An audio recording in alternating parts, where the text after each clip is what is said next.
Hey, folks, and welcome back to Glenn and Adrian's Rock Talk. That's Adrian. And that's Glenn.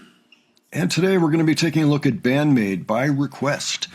Drogon asked for this one, and it's a version of Puzzle from 2017. Of course, that was the year that Puzzle came out.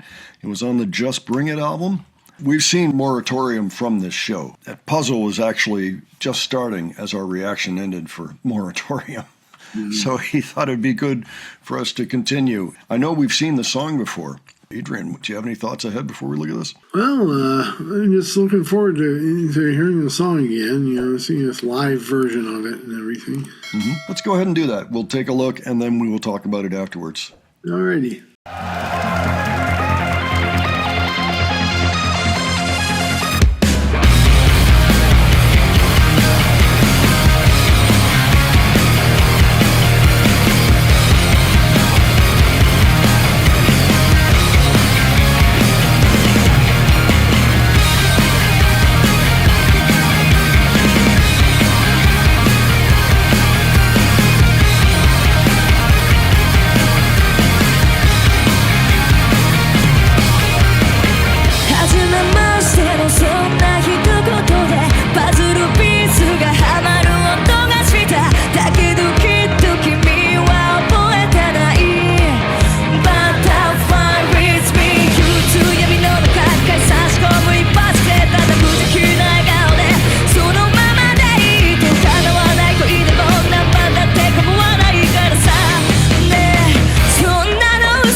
I just constantly was listening to Konami through that and all the stuff she was laying down, which just sounded like, yeah, old rock and roll in a lot of ways.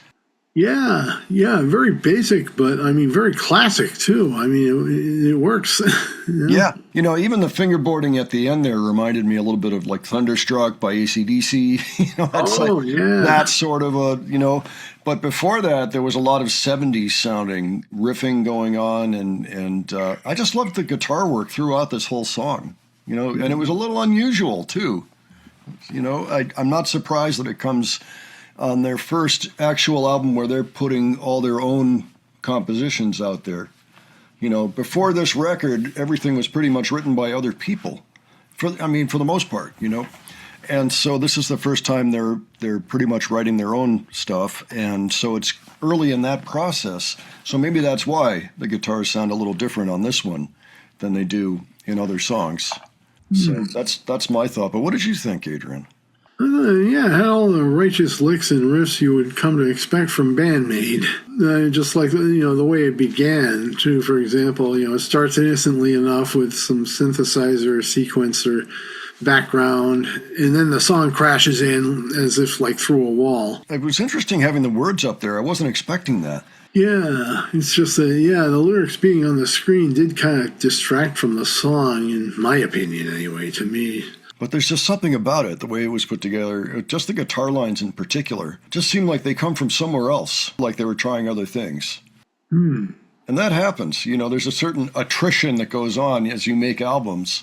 You'll make an album of 10 or 12 songs or something, and then you play 7 in concert, and then it's like 5, and then it's like 2, and, as you go along. And this is one of those that I'm going to guess probably isn't played that much. It sounds like that's not really where they went with their sound. Like it was one of the things they created, but then their sound kind of went in a slightly different direction as they went along. As far as metal or rock goes, the keyboard part in the song, it kind of struck me as more like worldly type of rock and roll than like here in the U.S. There was a time when, like in heavy metal, if you saw a keyboard in heavy metal, that was blasphemy or something. Right. I mean, it works here, in other parts of the world, the rock or the pop song, they'll have keyboards in it, and it's no big deal. Well, these keyboards were kind of busy too. I mean, they weren't just pads, they weren't just washes of sound. It was like, Yeah. It was like that, Exactly. Which is different from how we would often hear it linked with keyboards, from hits here in the United States, I guess, for example. At least from the time period that they seem to be getting a lot of their influence from, like the 80s, the 90s, and 70s. Yeah, it is a difference for sure. Not something we hear all the time. So yeah, pretty interesting track for a number of reasons there. And was fun to listen to. Maybe I'll put Moratorium in our cards if people are curious about the song that came just before this one. And why don't you give your thoughts on this? If this is your first time hearing the song, let us know about that. If you've seen them perform it live, let us know about that, especially if it was after the Just Bring It tour. Just curious, And if you have other suggestions for us, you can leave those below. Thanks again, Drogon, for this request. And if you enjoyed this video, please give it a like. And if you enjoyed the presentation, please subscribe. All right, thanks so much for joining us today. We will catch you on the next one.